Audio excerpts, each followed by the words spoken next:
Salut à toutes et à tous, j'espère que vous allez bien, que vous profitez, bientôt la Noël.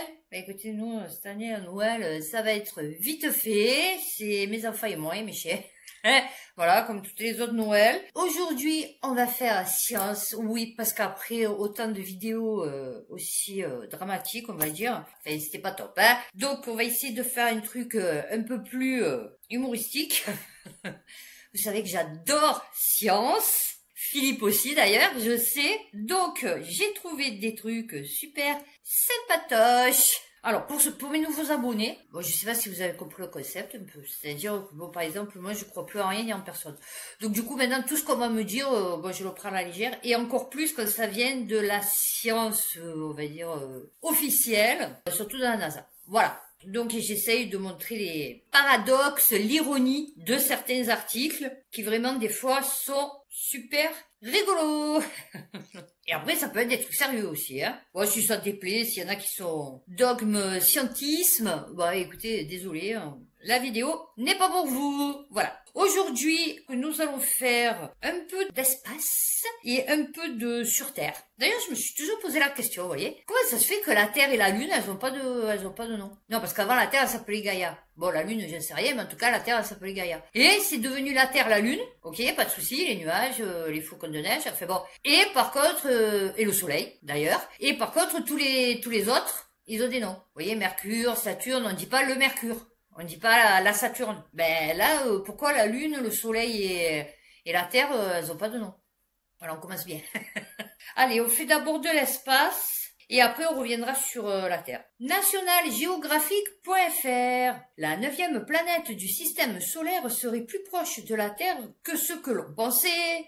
J'ai pas compris, mais ils ont pas déjà tout mesuré, c'était pas tout ok, comme j'ai déjà dit plusieurs fois dans mes vidéos. Le soleil, il est pas à, soi-disant, 150 millions de kilomètres, le machin, il est pas à 300 000, la Lune, elle est pas à 400 000 kilomètres, enfin, moi, je sais pas, normalement, il y a tout qui était posé dans l'histoire, tu vois. Et là, eh ben, elle est plus proche. D'après une carte au trésor établie par des chercheurs, une planète bien plus massive que la Terre, occultée par la luminosité des étoiles de la Voie lactée. Ah oui, c'est sûr, c'est qu'il y en a beaucoup des étoiles dans la Voie lactée, tu vois. Rôderait aux confins du système solaire.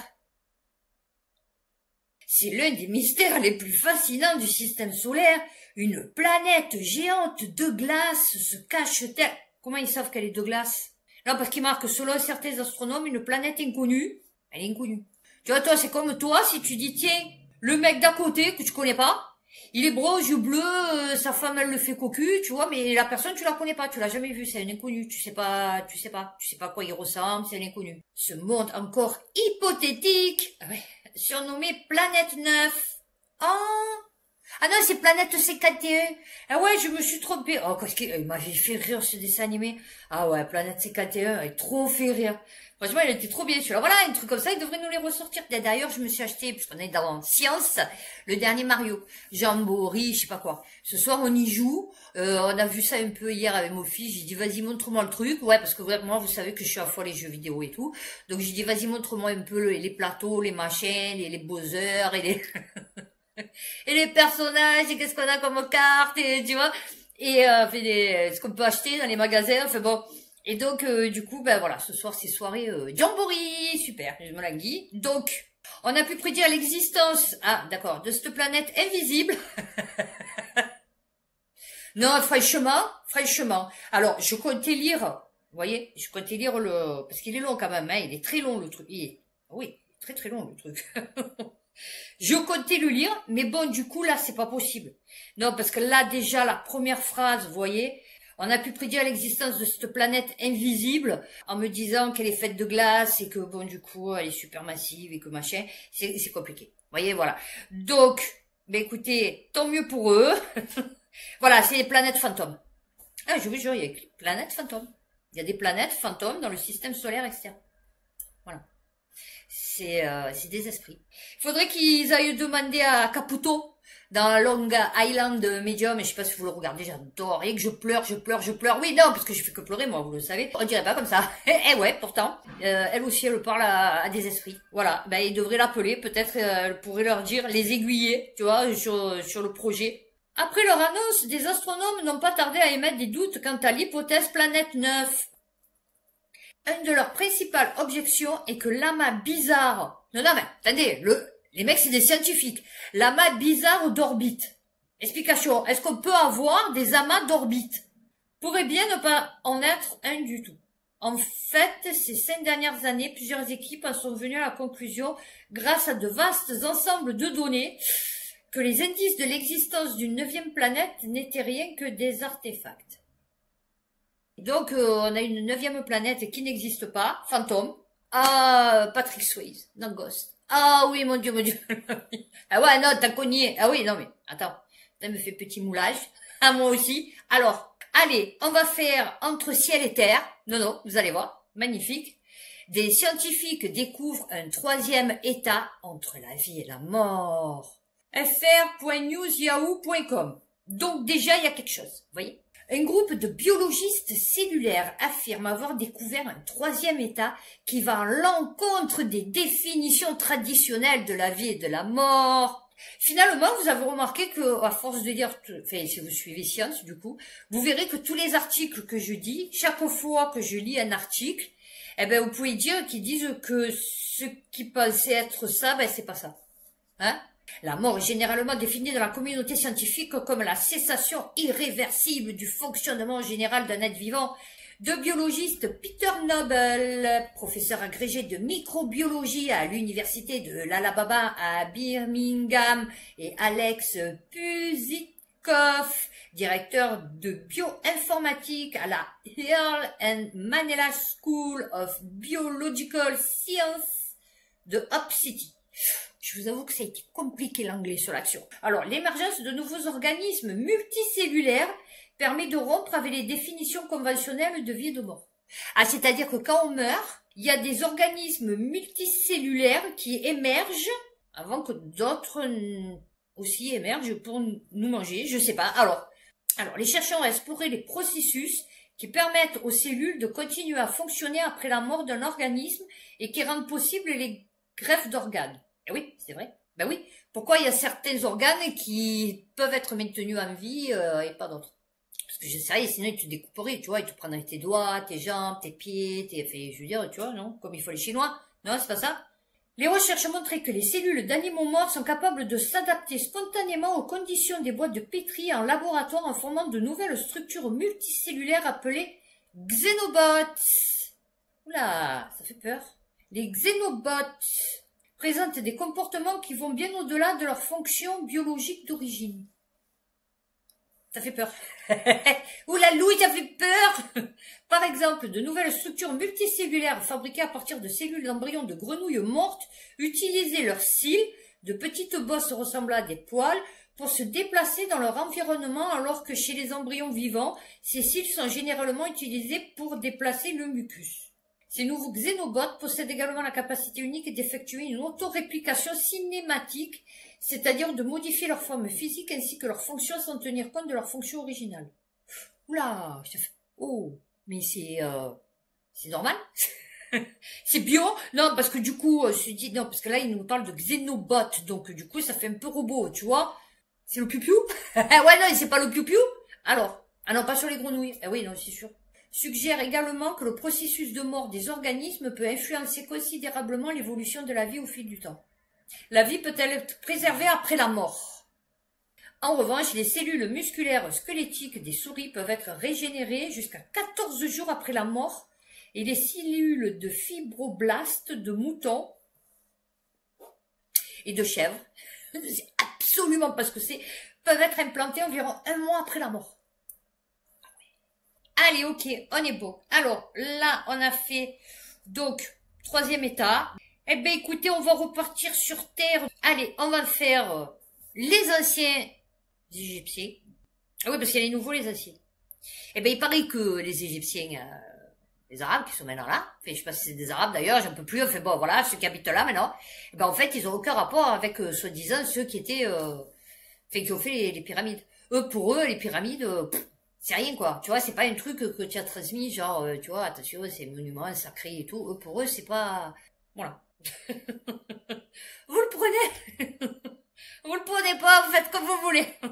Oula, les activités métallurgiques des anciens Égyptiens ont lourdement pollué le port proche des pyramides selon une étude. Géo.fr, moi, alors, écoutez, là, je ne sais plus quoi vous dire. Non, parce que du coup, c'était quand même 3265 ans avant JC, donc c'est-à-dire il y a 5265 ans. Et moi, ils m'ont toujours expliqué que les Égyptiens, ils avaient fait les pyramides avec des boules de pierre. On est ok. Prenez les boules de pierre et ils tapaient, ils te faisaient des belles gravures, ils te faisaient des beaux replis, des magnifiques fleurs en relief et tout ça avec des boules de pierre. Moi, c'est ce qu'on m'a appris. Alors après, il y a eu le cuivre, le machin et tout, mais toujours trop mou pour tailler des blocs de granit. Tu vois, voilà. Donc, je ne sais pas de quoi il parle. Bien que la nécropole de Gizeh soit plus célèbre pour ses pyramides et ses momies, une nouvelle étude révèle un aspect largement méconnu de la civilisation égyptienne ancienne. Eh oui, dans le petit port disparu du site. Comment le petit port disparu? Comment le petit port disparu? Comment un petit port? Les mecs, ils ont transporté des milliards de tonnes, on sait pas comment, de pierre, hein, parce que rien que pour faire les blocs, je sais plus combien il y en a, 1 million, 2 millions, enfin bon, tout leur temple, toute la merde là, je s'énerve, dans un petit port. Ok, pas de problème. L'un des plus vieux au monde connu. Des chercheurs annoncent avoir identifié le premier cas majeur de contamination métallique d'origine humaine, remontant plusieurs millénaires. Conséquence sur les ports antiques et la construction des pyramides, situées sur la côte de la mer Rouge, au sud du Caire, le port de Wadi el-Jarf est associé... Ah, d'accord. Non mais moi je croyais que c'était le port sur le Nil. Vous savez, le port où ils mettaient les bateaux pour ramener les pierres, vous voyez? Non. Eux, ils te parlent du côté de la mer Rouge. D'accord, ok. Au Karabakh, la choucroute. D'accord. Via notamment une branche artificielle. Comment une branche artificielle est disparue du Nil? Genre, ils avaient creusé le désert? Non, on a un problème. Non, je vous jure, il y a marqué. Via notamment une branche artificielle est disparue du Nil. Ah, ils étaient quand même évolués, hein, à l'époque. Malgré qu'ils taillent autour avec des boules de pierre. Alors, en remontant ce bras jusqu'au plateau de Gizeh, il faut s'imaginer près de 4600 ans en arrière. Oui, justement. Justement, c'est ça le problème.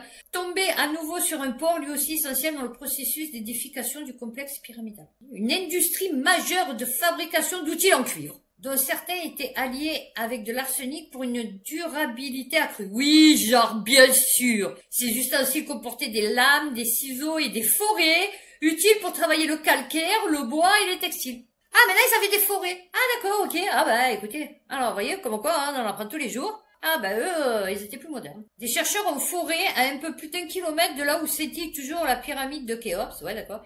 Ils ont utilisé ce qui est appelé la spectrométrie de masse à plasma à couplage inductif. Oula. Au carbone 14, eh ouais, ah, on est dans la merde. Ok. Ont été réalisés, d'accord. Eh ouais. Oh, il y avait une grosse industrie, la géochimie. Eh ouais, voilà. Non, c'est bien, ben voilà. Eh ouais, on ne trouve que ce que l'on cherche, effectivement. Eh ouais, tu as bien raison. Eh ouais, moi je cherchais la paix, la tranquillité, je l'ai trouvé, ça y est, ouf, enfin. Non, c'est bien. Ben voilà, comme quoi, vous voyez, on avait encore là aussi un schéma d'histoire. Vous voyez, moi j'avais mon schéma d'histoire, parce que les Égyptiens, ils avaient des boules de pierre et tout, et non, là on se rend compte que maintenant ils faisaient des alliages cuivre, arsenic, pour les rendre plus durs. Oui, parce que bon, petit problème, pour faire les petits nez, les petits yeux, les petits cils, les petits machins avec des boules de pierre, c'est un peu compliqué. Média 24, les Américains valident la création de cette centrale nucléaire très particulière, qui sera la première au monde avec un réacteur au sel fondu. Non, mais what the fuck? Ok, les réacteurs à fission nucléaire semblent regagner en popularité. Oui, ben, en Europe. Enfin, en tout cas, pas pour la France, ça c'est sûr. Les réacteurs à sel fondu. Alors, c'est pour éviter toute fuite de matériaux radioactifs, même dans des scénarios extrêmes tels que des séismes. Ah ben, ils vont les foutre là, encore là où il y a des failles. Je vais pas tout lire parce que c'est super long. Enfin, c'est pas super long, mais bon, on s'en fout. Je vais juste vous lire. Donc, c'est quoi le sel fondu? J'avais pas compris, moi je croyais le sel, du sel quoi, tu vois. Que je me suis mis sur mes frites à midi, tu vois. Eh ben non. Alors, le réacteur Hermès 2 de Kairos Power, qui sera situé à côté du prototype Hermès 1, comportera 2 réacteurs de 35, je sais pas comment ça se dit, mégawatts TH. Chacun... Ah ouais, vous voyez, des fois je suis limitée quand même, hein. Ah ouais, je suis pas scientifique, hein. Chacun pour une capacité combinée de 20 mégawatts. Ça, je sais, MW, c'est mégawatts. Cette installation utilisera des réacteurs à lit de boulet. Alors, l'ILIT, de boulet, comme un boulet, comme ton mec, par exemple. Pour le père de tes enfants. Modéré par du graphite et refroidi par du sel fluoré bio. Ouais, non, je précise parce que du coup, employant du combustible de particules tristructurales isotropiques. Non, mais ça va. C'est moins dangereux que le nucléaire. Ah oui, non, beaucoup moins. Enrichi à près de 20% en uranium. Faiblement enrichi, pardon. Voilà. Enrichi à près de 20% en uranium, faiblement enrichi. HALEU. H-A-L-E-U. Ouais, bah écoutez, alors dedans ils disent que, bon, fait déjà le prototype, c'était pas trop ça, hein, donc voilà, ils ont eu une approbation vite fait, on sait même pas comment ils l'ont eu, et donc maintenant ils construisent le deuxième. Et donc là, on va finir par celui-là, et après on fera les brèves, et en dernier, mais je vous ai pas expliqué, en dernier, je vais vous mettre que des vidéos d'intelligence artificielle. C'est magnifique. Voilà. Ça fera la, vous voyez, puisqu'on est dans la science. Hein, vous voyez un peu comme quand même, hein, je cogite, hein, ah ouais, non, quand même. Les scientifiques sont inquiets. Aucun modèle ne peut expliquer ces points chauds répétitifs apparus depuis 5 ans. Futurascience.com. Et je vous avais dit la dernière fois que j'avais vu un documentaire où il disait que, on disait chaque fois, ouais, comment ça se fait que, bah, les mecs, ils sont allés te faire une ville, une cité en plein milieu du désert, tu vois. Parce qu'avant, c'était pas un désert. Et je vous avais dit, oui, peut-être que la Terre ne se réchauffe pas globalement, mais peut-être qu'il y a des endroits, oui, qu'avant c'était des forêts, et après ça devient des déserts, et inversement proportionnel. Et ben voilà, vous voyez comme quoi, hein. À part l'Antarctique, pas un seul continent n'est épargné. Des points chauds inexpliqués sont récemment apparus sur la carte du monde. Hop. Tu sais, tu vois ta carte du monde, du coup, tu fais, oula, c'est quoi ça? Ah ouais? D'accord, des points chauds. Les populations qui vivent dans ces régions sont menacées. Ah oui, non, ça c'est sûr. Tout le monde sait à peu près aujourd'hui que lorsque les scientifiques disent réchauffement climatique anthropique, non, ils pensent augmentation moyenne des températures sur la Terre. Ainsi, les 10 dernières années les plus chaudes à l'échelle du globe sont-elles à chercher dans la dernière décennie. 2023 a même été jusqu'ici l'année la plus chaude jamais enregistrée et 2024 devrait bientôt lui crier la politesse. Oh la loup! Qu'est mal élevé. Alors, et là, donc, j'en reviens que chaque fois ils vous disent qu'ils avaient dit de la merde. Ils ont remarqué que, de plus en plus, certaines régions connaissent des vagues de chaleur répétées tellement extrêmes qu'elles sont bien au-delà de ce que tout modèle climatique, alors, noir souligné, gras, tu vois, c'est bon, peut prédire ou même expliquer. Le saviez-vous? Ah oui, non, parce que encadré, vert, qui clignote et tout, cette percée anormale de température, et je finirai là-dessus pour cet article, à l'extrême supérieur, ne se constate pas partout. Dans d'autres régions, les températures maximales apparaissent même inférieures à ce que les modèles climatiques prédisent. Dans l'intérieur de l'Amérique du Sud, par exemple, ou dans le nord de l'Afrique. Eh ouais, c'est con, hein? Eh, te prends pour une conne, la Terre. Eh ouais, elle t'a dit que si tu connais, toi. Parce que tu as 4 cerveaux, alors tu crois que tu vas me connaître. Il y a des gars qui me connaissent, moi. Eh ouais, je suis la Terre. Ah, tu crois coco. Et on passe aux brèves. Armée.com. Attention, officiel, hein? Armée.com. C'est officiel. La Terre a maintenant 2 lunes. Eh ouais, vous étiez pas prêts. Putain, j'aurais dû vous prévenir avant. J'aurais dû vous dire asseyez-vous, machin et tout, parce que ça va être un choc. Donc peut-être on n'a pas exploré la bonne lune. Qui sait? En septembre 2024, la Terre a officiellement accueilli une deuxième satellite naturelle. Oh oui, viens mon amour. Marquant ainsi un événement astronomique intéressant. Ah non, c'est pas intéressant, c'est hallucinant, il y en a personne qui en a parlé. Ah ouais, là ouais. Capturé par gravité terrestre est devenue une mini-lune temporaire. Oh, ben, l'homme innocent, tout s'est perdu. Oh, bon, oui, viens voir ici. Oh, bah, tu vas voir ce qui se passe sur la Terre. Tu sais, tu vas vite repartir, je te le dis. Alors, moi, j'aime bien quand on dit la détection de ce nouvel astre a été réalisée par une équipe d'astronomes de l'université Complutense de Madrid. Et tu te dis, et les autres astronomes, ils l'ont pas vu. Donc, en fait, il y a que eux qui l'ont vu. Donc, on n'est pas sur la même Terre, on n'est pas sur la même tortue, le même dos de tortue. En fait, c'est pas possible. Donc voilà, nous avons 2 lunes. Eh ben écoutez, je crois que vous allez dormir moins con ce soir. Hein, voilà. Alors, diamètre de la Lune, 3474 km. Diamètre de 2024 PT5. Oui, non, parce que ça, c'est le nom du truc. 11 mètres. Chaque mini-lune. Bon, bah voilà, on est plein de mini-lunes. Il y avait des mini-mois. Ben là, il y a des mini-lunes. Découverte sous la glace de l'Antarctique d'un ancien monde disparu. Technosciences.net. Oh, la théorie de la Terre creuse. Eh ben non. Cette découverte exceptionnelle éclaire une époque où le continent blanc abritait une biodiversité luxuriante, loin de son image actuelle de désert glacé. L'ambre retrouvée lors d'une expédition. Voilà. La dépêche.fr. Découverte de Lucie il y a 50 ans. Pourquoi la petite Australopithèque n'est pas considérée comme la grand-mère de l'humanité? Effectivement, c'était pas ma grand-mère. Non, parce que ma grand-mère, déjà, c'était pas une lémurienne, déjà. Je me rappelle de ma grand-mère, quand même, j'ai des photos. Et donc, du coup, non, pas du tout. Il s'agissait là d'une preuve que plusieurs sortes de pré-humains cohabitaient déjà. Ouais, d'accord. Allez, ok. Déjà, Lucie, ben, voilà, c'est réglé. On a réglé sa biographie à elle. Le télescope James Webb détecte des monstres rouges qui bouleversent vos certitudes sur les premières galaxies. Eh oui, non, c'est vos certitudes. Parce que nous, nos certitudes, c'est parce que c'est vos certitudes. Sinon, nous, nos certitudes, on en a pas sur les monstres rouges. Tu vois, parce que on les voit pas, en fait. Tu vois, vous allez voir qu'à un moment donné, ils vont dire, oh putain, oups, oupsie, comme elle disait ma fille quand elle était petite. Oupsie, elle me faisait, parce qu'elle faisait une bêtise. Bon, petite bêtise, hein, j'explique, parce que ma fille n'a jamais fait de bêtise. Donc, oupsie, elle me faisait, alors je faisais, qu'est-ce qu'elle a fait? Eh ben là, oupsie, ils vont le perdre. Tu vas voir. Oupsie va se désintégrer. Enfin bon. Des galaxies aussi massives que la Voie lactée, ce n'est pas exceptionnel, direz-vous. Sauf que celles-ci ont été observées dans notre univers primitif. Et en croire les modèles de formation des galaxies, c'est impossible. Eh ben oui. Mais tout n'est pas impossible pour l'espèce humaine, tu sais. Elle est capable d'immensément d'imagination, mon Dieu, si tu savais. Bon, je vous mettrai les photos, du coup. Des galaxies qui forment des étoiles de manière ultra efficace. Eh ben ouais. Non, mais on est du chaos. C'est le chaos. C'est le chaos qui a fait des formations d'étoiles de manière ultra efficace. Eh ouais, c'est le chaos. Et donc là, en vidéo finale, je vais vous mettre les vidéos de l'intelligence artificielle, générées, par l'intelligence artificielle. On se retrouve après.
Bah, écoutez, merci pour avoir regardé cette vidéo. J'espère qu'elle vous aura fait passer un bon moment, que je vous aurai fait passer un bon moment. N'hésitez pas à la liker, à vous abonner, à laisser un commentaire, un pouce, faites ce que vous voulez, une charlotte aux fraises, je sais pas. D'ici ma prochaine vidéo, donc débrief de la semaine. Prenez soin de vous, faites attention à vous et puis à bientôt pour une prochaine vidéo.